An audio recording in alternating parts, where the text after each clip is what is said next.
God's great grace, it is His brought us all this. 하나님 말씀은 구약 성경 사무엘상 1장 15절입니다. 2주간 사무엘서에 등장하는 한나란 여자의 이야기를 하고자 합니다. 오늘은 한나의 기도에 대해서 살펴보고 다음 주는 한나의 잉태에 대해서 여러분께 말씀을 드리겠습니다. 보통은 한나의 기도와 한나의 잉태를 결합해서 잉태하지 못하던 한나가 기도함으로 잉태의 복을 받은 이야기로 우리는 이해를 합니다. 그러나 여러분, 한나의 이야기는 단순히 잉태하지 못하던 여자가 기도를 했더니 하나님의 은혜로 임신을 할 수 있었다, 그런 단순한 이야기가 아닙니다. 우리 사무엘상 1장 2절과 6절을 한번 다 같이 읽어볼까요? 시작. 그에게 두 아내가 있었으니 한 사람의 이름은 한나요, 한 사람의 이름은 브닛나라. 브닛나에게는 자식이 있고 한나에게는 자식이 없었더라. 여호와께서 그에게 임신하지 못하게 하심으로 그의 적수인 브닛나가 그를 심히 격분하게 하여 괴롭게 하더라. 아멘. 엘가나라는 남자에게 두 아내가 있었습니다. 한 명은 오늘 말씀에 등장하는 한나이고 또 다른 아내는 브닛나였습니다. 그런데 브닛나에게는 자식이 있었는데 한나에게는 자식이 없는 거예요. 자식이 있는 브닛나는 자식이 없는 한나를 계속해서 격분시키고 괴롭혔습니다. 브닛나가 한나를 특별히 괴롭히게 된 그 이유가 있어요. 제사를 마친 후에 제사 음식을 가족들이 나눠 먹게 되는데 그 남편 엘가나가 그 브닛나와 그의 자식들에게는 이만큼의 제사 음식을 나눠줬다면 자식이 없는 혼자인 그 한나에게는 오히려 갑절로 더 음식을 나눠주는 거예요. 그걸 옆에서 그 대적 누가 받겠어요? 브닛나와 그 자식들이 본 거예요. 아니, 우리도 똑같은 아내이고 자식인데 오히려 인원이 더 많으면 우리에게 제사 음식을 더 많이 나눠줘야 되는데 어떻게 홀로 있는 저 한나란 여자에게만 갑절로 제사 음식을 나눠줄 수 있느냐? 그 문제 때문에 이 브닛나가 굉장히 자존심이 상하고 화가 난 거예요. 그래서 이 자식 문제를 톡톡 건드리면서 한나의 마음을 굉장히 격동시키고 분노케 했습니다. 기본적으로 이 남편 엘가나는 브닛나보다는 그 한나를 더 사랑했던 것이죠. 브닛나의 괴롭힘으로 울고 먹지 않았어요. 이런 한나에게 남편 엘가나는 이렇게 말했어요. 사무엘상 1장 8절 다 같이 읽겠습니다. 시작. 그의 남편 엘가나가 그에게 이르되 한나여, 어찌하여 울며 어찌하며 먹지 아니하며 어찌하여 그대의 마음이 슬프냐? 내가 그대에게 10 아들보다 낫지 아니하냐 하니라. 여보, 왜 먹지 않고 이렇게 슬피 울고만 있느냐? 내가 남편으로서 나 엘가나가 당신에게 있어서 10 아들 있는 것보다 더 든든하지 않느냐? 더 낫지 않느냐? 여러분, 이 말을 남편 엘가나가 한나에게 왜 했을까요? 위로하는 거죠. 그 마음이 격동돼서 굉장히 슬픈, 분노한, 더군다나 자식이 없는 문제로 그 대적 브닛나가 마음을 괴롭게 한, 그래서 괴로워서 음식도 먹지 않고 지금 울고 있는 이 사랑하는 아내 한나를 위로하기 위해서 지금 남편이 이 말을 한 거예요. 내가 그대에게 10 아들보다 낫지 아니하냐. 근데 여러분, 정말 한나에게는 이 엘가나가 10 아들보다 나을까요? 그렇지 않잖아요. 지금 한나의 모든 마음의 슬픔과 격동함과 분노의 그 출발점과 원인은 뭐였죠? 남편이 못해줘서 그랬을까요? 아니면 그 대적 브닛나가 그 마음을 자꾸 격동시켜서 그랬을까요? 그 출발점 원인은 자식이 없는 데서 출발한 거예요. 자식이 없으니까 대적 브닛나가 그 마음을 격동케 하고 그 일로 인해서 남편이 지금 위로하는 일이 지금 일어나고 있는 거 아닙니까? 그러니까 근본적인 원인은 뭐냐? 자식이 없기 때문에 그래요. 자식 하나만 있으면 한나의 마음이 이렇게 슬프진 않았을 거예요. 이렇게 격동하진 않았을 거예요. 그 마음의 근본적인 고통과 문제를 그 남편은 알지 못했던 거예요. 왜 이 여자가 이렇게 슬퍼하는지, 그러니까 지금 옆에 가서 뭐라고 말하는 거예요? 철없이 내가 그대에게 10 아들보다 낫지 아니하냐. 오히려 한나는 이 남편 엘가나가 없어도 자식 하나만 있으면 하는 그 마음이었을 거예요. 마음이 괴로운 한나는 따로 성전에 가서 통곡하며 울며 하나님께 큰 소리로 기도했습니다. 기도의 내용을 보니까 이렇게 기도했어요. 하나님, 여호와여, 이 여종의 고통을 알아주시기 바랍니다. 자식 없는 고통이죠. 하나님, 나를 기억해 주세요. 여러분 주목해 주세요. 기도의 제목이 뭐였냐? 나를 기억해 달라는 기도를 지금 한나가 하나님께 하고 있어요. 나를 잊지 마시고 기억해 주세요. 나에게 만약 하나님께서 아들을 주시면 그를 하나님께 평생 드리겠습니다. 나실인으로 하나님께 드리겠다는 서원을 하고 있는 것이죠. 그때 성전에서 이 대성통곡하며 이런 기도를 드리고 있는 한나를 유심히 지켜보고 있는 한 사람이 있었어요. 그 사람이 누구였냐면은 제사장 엘리가 한나가 기도하는 것을 유심히 지켜보면서 특별히 한나의 입을 주목해서 보고 있었어요. 왜 그 입을 봤을까요? 사무엘상 1장 12절과 13절 같이 읽어볼까요? 시작. 그가 여호와 앞에 오래 기도하는 동안에 엘리가 그의 입을 주목한즉 한나가 속으로 말하며 입술만 움직이고 음성은 들리지 아니하므로 엘리는 그가 취한 줄로 생각한지라. 아멘. 왜 입을 받는가 했더니 분명히 입은 움직이고 있는데 소리가 안 들리는 거예요. 한마디로 중얼중얼하는 거예요. 왜 그런가 했더니 한나가 아주 오랫동안 큰 목소리로 대성통곡하며 하나님께 기도를 했으면 사람이니까 지쳐요, 안 지쳐요? 어떻게 여러분 사람이 1시간 동안 2시간 동안 큰 목소리로 계속 기도할 수 있겠어요? 10분 세게 기도했으면 그 10분은 조용히 마음속으로도 기도하고 또 입술만 움직이면서 기도할 수 있는 것 아니겠습니까? 큰 소리로 힘을 다해 진을 다 빠지게 기도했던 한나는 이제는 입술만 움직일 정도로 조용히 마음속으로 기도하고 있었던 거예요. 근데 그 모습을 보고서 제사장 엘리가 오해한 거죠. 뭐라고요?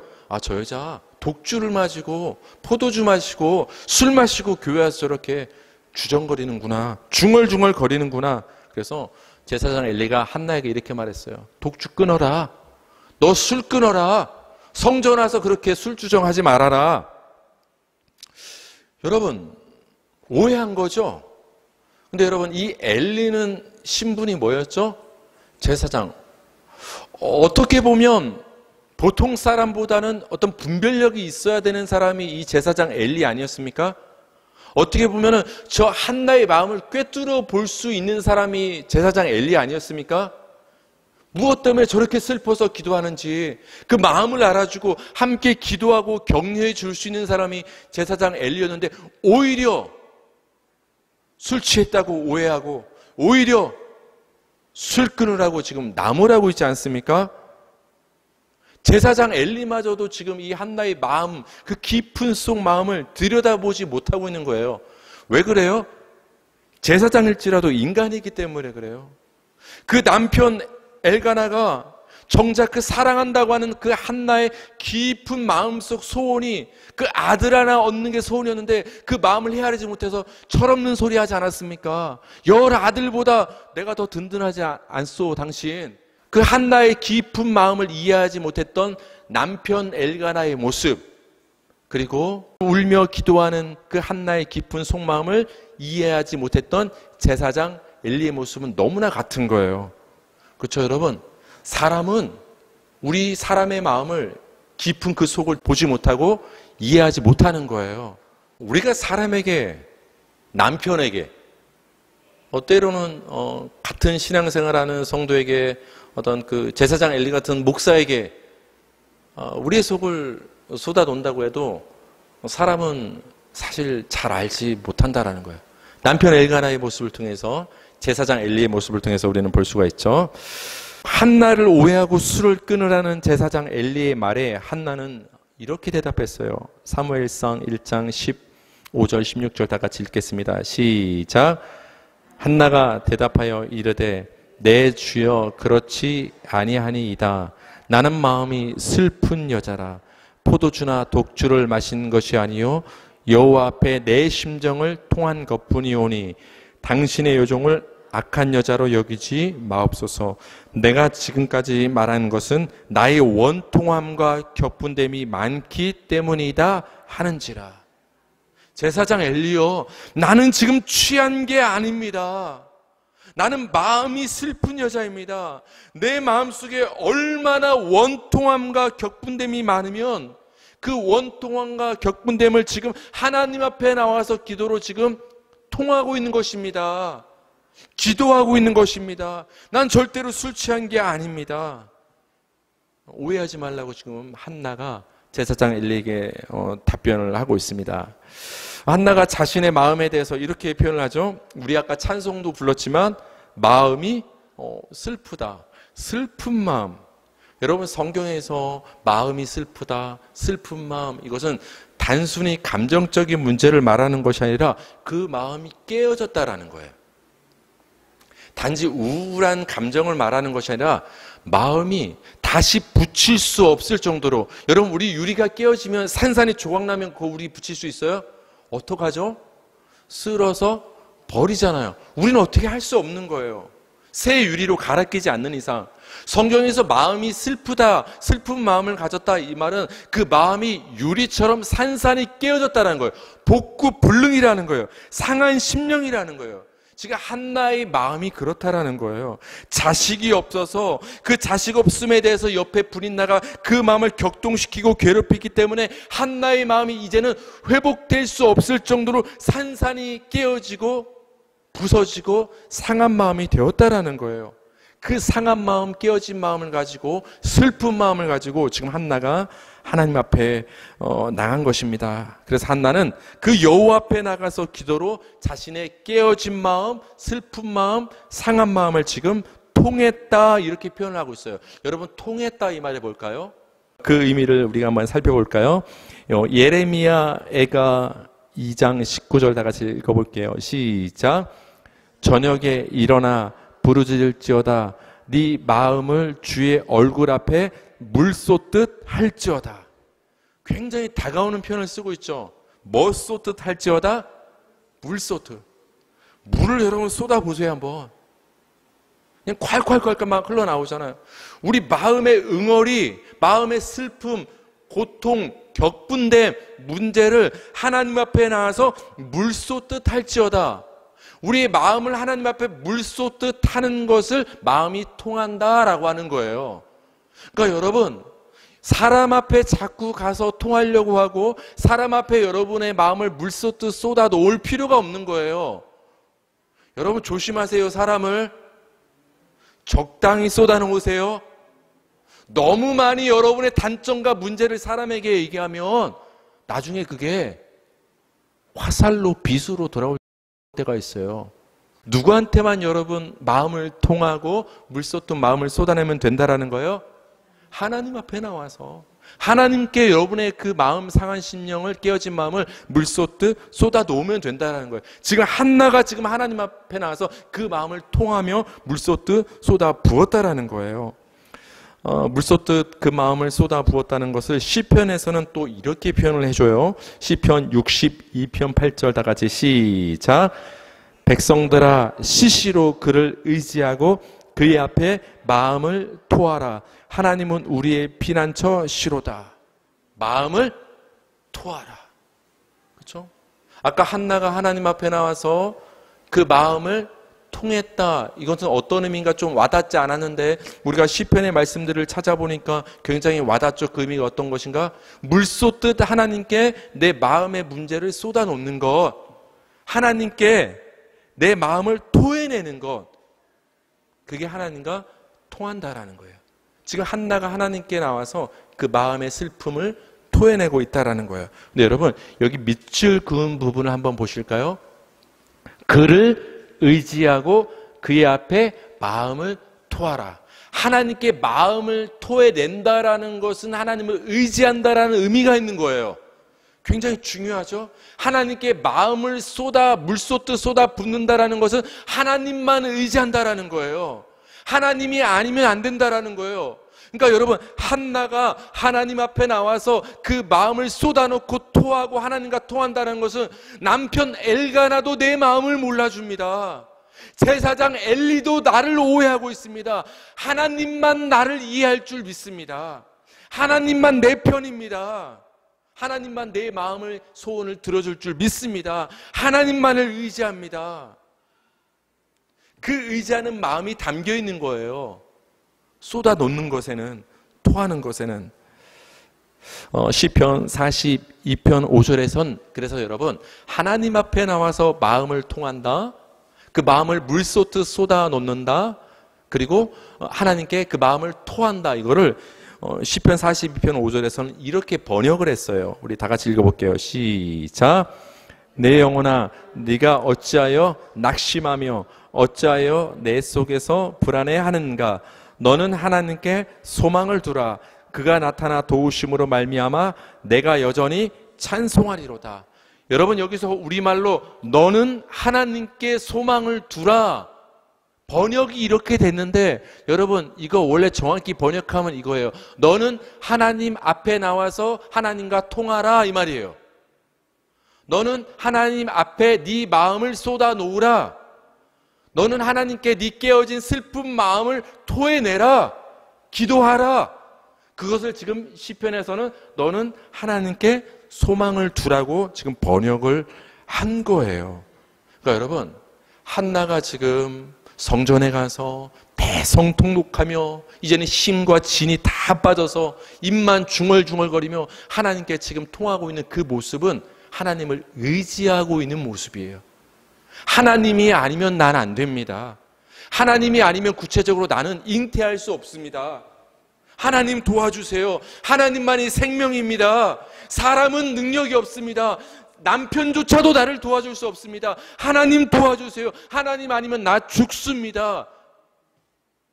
그 절대적인 마음으로 하나님을 의지하고 소망하는 마음이 하나님 앞에 그 마음을 기도로 쏟아놓는 그 행위로 지금 나타난 거예요. 여러분, 기도가 딴 게 아니에요. 여러분, 한 주 기도하고 지내셨습니까? 기도가 뭐라고 했어요? 기도는 하나님 앞에 여러분의 마음을 통하는 거예요. 기도가 어려운 게 아니에요. 우리 예전에 대표기도 같은 거 막 할 때 어려워하셨던 분들 많잖아요. 너무 한국교회가 격식을 이렇게 차리게 해서 그래요. 물론 여러분, 격식을 깨트리는 것은 옳지는 않아요. 그래야 질서가 유지되는 건 맞아요. 하지만 하나님은 무엇을 보느냐? 그 기도에 포함된 단어와 미사여구, 저 사람이 얼마나 성경 구절을 잘 인용해서 일목요연하게 기도를 잘 하느냐, 그걸 하나님이 보시는 게 아니에요. 성경 구절 하나도 말하지 않아도 돼요. 여러분이 그 마음을 하나님께 쏟아놓고 있느냐, 여러분의 그 슬픈 마음을 하나님께 내어놓고 있느냐, 토해내고 있느냐, 하나님께 통하고 있느냐, 하나님은 그걸 보시는 거예요. 여러분, 기도는 여러분의 마음을 하나님께 쏟아붓는 거예요. 하나님이 아니면 안 됩니다라는 그 믿음의 표현이 기도가 되는 거예요. 여러분, 날마다 삶 가운데서 우리가 성전에 나와서 큰 소리로는 기도할 수 있지만 일하면서 가정에서는 우리가 걸어가면서는 큰 소리로 기도할 수 없잖아요. 근데 여러분, 한나 보세요. 어떻게 기도했어요? 소리 안 내도 입술로 중얼중얼 마음으로 기도했잖아요. 여러분, 마음으로 기도하시기 바랍니다. 가정에서, 일터에서 마음으로 그 여러분의 슬픈 마음을 쏟아내시면 되는 거예요. 그러면 하나님은 들으시는 거예요. 제사장 엘리는 못 들었지만 그 마음을 하나님은 들으시는 거예요. 하나님은. 오해하지 말라는 한나의 말을 들은 제사장 엘리는 이렇게 말합니다. 마지막은 축복해 주죠. 한나가 기도한 것, 다시 말하면 아들을 달라는 그 한나의 간구가 하나님께 들려지고 허락되기를 축복을 해주고 돌려보냅니다. 사무엘상 1장 19절에서 20절 다 같이 읽겠습니다. 시작. 그들이 아침에 일찍이 일어나 여호와 앞에 경배하고 돌아가 라마의 자기 집에 이르니라. 엘가나가 그의 아내 한나와 동침하매 여호와께서 그를 생각하신지라. 한나가 임신하고 때가 이름에 아들을 낳아 사무엘이라 이름하였으니 이는 내가 여호와께 그를 구하였다 함이더라. 다음 날 한나는 남편과 함께 고향 집으로 이제 돌아갔습니다. 또 동침을 했어요. 그리고 하나님이 한나를 생각하셔서 한나가 임신하고 때가 이름에 아들을 낳았어요. 여러분, 그 아들의 이름이 뭐죠? 사무엘 선지자가 출생을 하게 된 겁니다. 여러분, 여기서 우리가 주목할 말이 있어요. 여기 방금 읽었던 구절에서 여호와께서 그를, 한나를 생각하신지라. 여러분, 여기 성경 있으면 여러분 성경에 여기를 밑을 쭉 그세요. 빨간 줄로 별표하세요. 여호와께서 그를 생각하신지라. 한나가 임신하고 아들을 낳는 일이 있기 전에 먼저 하나님이 한나를 생각하는 일이 있었다라는 거예요. 하나님이 한나를 생각했더니 임신하는 일이 있는 거예요. 그래서 여러분, 정말 여기서 중요한 것은 하나님이 한나를 생각하셨다라는 것이 중요한 거예요. 하나님이 한나를 생각하셨다는 말은 정확히 번역을 하면 하나님이 한나를 기억하셨다, 이 말인 거예요. 앞서 여러분, 한나가 대성통곡하면서 하나님께 어떻게 기도한 줄 아세요? 여러분, 집에 가서 사무엘상 1장 읽어보세요. 이렇게 기도했어요. 하나님, 나를 기억하고 잊지 말아 주세요. 이렇게 기도했어요. 어떻게 기도했다고요? 나를 기억해 주세요. 근데 지금 마지막에 지금 뭐라고 성경은 기록합니까? 하나님이 그를 기억하신지라. 한나의 간구대로 정말로 하나님이 한나를 기억하신 거예요. 하나님이 한나를 잊지 않으시고 기억해 주셨기 때문에 한나를 잉태할 수 있었던 거예요. 하나님의 기억하심의 은혜가 있었기 때문에 한나는 잉태와 출산을 할 수 있었다는 것이죠. 하나님이 나를 생각해 주시는 것, 여러분을 기억해 주시는 그 자체가 은혜가 되는 거예요. 은혜의 출발점이 돼요. 우리 출애굽기 2장 23절과 24절 읽겠습니다. 시작. 여러 해 후에 애굽 왕은 죽었고 이스라엘 자손은 고된 노동으로 말미암아 탄식하며 부르짖으니 그 고된 노동으로 말미암아 부르짖는 소리가 하나님께 상달된지라. 하나님이 그들의 고통 소리를 들으시고 하나님이 아브람과 이삭과 야곱에게 세운 그의 언약을 기억하사. 제가 여러분 아까 한나가 임신하고 잉태해서 아이를 출산하게 된 것보다 앞선 일이 뭐라고 했죠? 하나님이 한나를 생각하신 일, 기억하신 일. 그게 출발점이라고 했어요.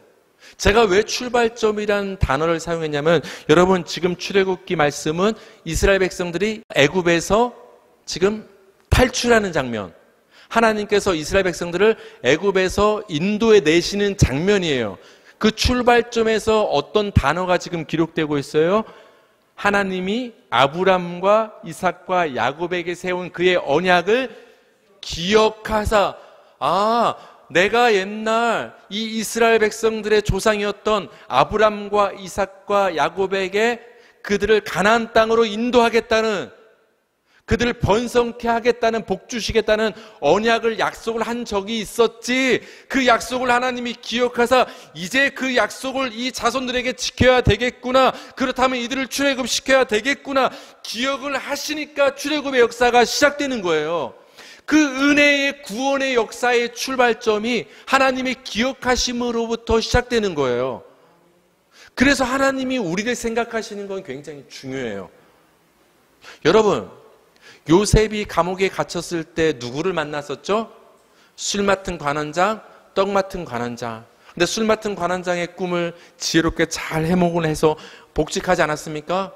그런데 그때 애굽에서 요셉이 뭐라고 이렇게 좀 부탁을 했죠? 당신이 복직하면 나를 기억해달라. 근데 잊었어요? 안 잊었어요? 잊었어요. 여러분, 사람은 잊어버립니다. 그렇더라고요. 사람은 금방 돌아서요, 여러분. 잊어버려요. 아니, 정확히 말하면 일부러 잊어버리는 척해요. 저 사람이 힘이 있으면 일부러 기억해서 그 사람을 찾아가요. 근데 저 사람이 이제는 별 볼 일 없고 내가 교제에도 별 나올 게 없다 싶으면 일부러 그 사람을 무시하고 잊어버려요. 사람은 그래요. 술 맡은 관원장, 감옥에 있을 때는 같은 신분 죄수니까 요셉의 말을 경청하고 기억할 것처럼 얘기하다가 이제는 복직해서 높은 자리에 올라가니까 그 옛날 요셉을 까마득히 잊어버리는 거예요. 그때 하나님께서 어떤 사건을 통해서 술 맡은 관원장으로 하여금 지난날 요셉이 꿈을 해몽해 준 것을 기억나게 하셨어요. 그럼 여러분, 1번 술 맡은 관원장이 스스로 기억해냈다. 2번 하나님이 술 맡은 관원장이 기억하게 만드셨다. 몇 번이에요? 2번이죠. 바로왕의 꿈을 해몽하는 일이 있게 되므로 흉년에 그 술 맡은 관원장이 옛날 요셉이라는 그 지혜로운 그 히브리 청년이 꿈을 해몽해 준 적이 있었지 하고 생각나게 하나님이 만드신 거예요. 인간이 잊어버리니까 하나님이 기억나게 만드신 거예요. 그러니까 감옥에서 나오는 거예요. 기억나니까 감옥에서 나온다니까 여러분. 하나님이 기억하시니까 애굽에서 이스라엘 백성이 출애굽하게 되는 거예요.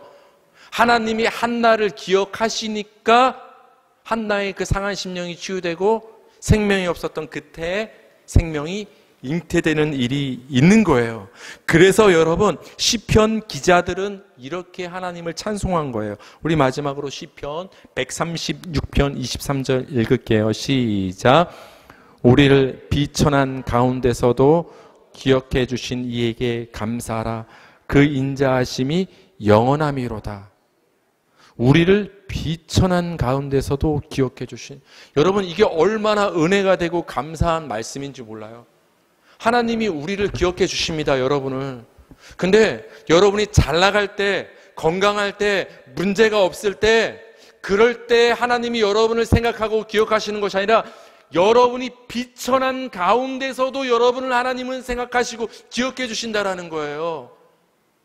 여러분, 사람은 상대방이 비천해지면 무시하고 일부러 있는다고 했잖아요. 상대 안 해준다고 했잖아요. 근데 하나님은 여기서 여러분, 비천한 가운데 있었다는 것은 좀 더 직설적으로 말하면 이런 뜻이 있는 거예요. 내가 고통 중에 있을 때, 내가 망했을지라도 하나님은 나를 기억하신다. 여러분, 옛날에 우리나라 그 몇 대 기업 중에 삼성이 있었고 현대가 있었고 또 하나 뭐가 있었죠? 혹시 기억하나요? 우리 대한민국 사람들이 인식할 때 보통 4대 기업 하면 삼성, 현대, LG, SK 보통 4대 기업 얘기하잖아요. 근데 그것보다 더 옛날로 돌아가서 우리 80년대로 돌아가면 그 당시는 삼성보다는 약간 현대가 1등이었잖아요. 그렇죠? 그 다음에 삼성, 그 다음에 또 하나 그룹이 뭐 있었죠? 김우중, 대우. 그거 봐요. 지금 여러분 사람들이 이재용은 기억하고 SK의 김태원 회장은 기억하고 저희 이마트 정용진은 이렇게 막 말을 해도 대우를 누가 말합니까? 김우중 말합니까? 그분한테는 죄송하지만 대우 망한 거잖아요. 망하니까 기억해 주지 않아요. 사람들도 다 떠나는 거예요. 근데 여기서 여러분, 비천한 가운데서도 우리를 기억해 주신다, 이거는 우리가 망해도 하나님은 우리를 잊지 아니하시고 생각하시고 기억해 주신다라는 거예요. 굉장히 여러분 위로가 되고 은혜가 되지 않습니까? 그 하나님을 우리는 의지해야 되는 거예요. 성도님들, 남편 엘가나가 그 아내 한나의 마음을 몰라줬던 것처럼 여러분의 남편이, 여러분의 아내가, 가족이 여러분의 마음을 몰라줍니까? 아무도, 목사도 여러분의 마음을 몰라줍니까? 내 마음 몰라주는 사람 앞에 여러분의 마음을 토해내지 말고 여러분의 깊은 속을 알지도 못할 뿐만 아니라 그 슬픈 마음을 치료해 줄 수도 없는 나랑 똑같은 연약한 인간에게 여러분의 마음을 쏟아내지 말고 여러분을 언제나 기억하시고 여러분의 상한 마음을 고쳐주실 수 있는 그 하나님 앞에 여러분의 마음을 쏟아 놓으시기 바랍니다. 한나를 기억하시고 그 간구에 응답하신 하나님이 여러분을 기억하시고 여러분의 간구에 응답하실 것을 축복합니다.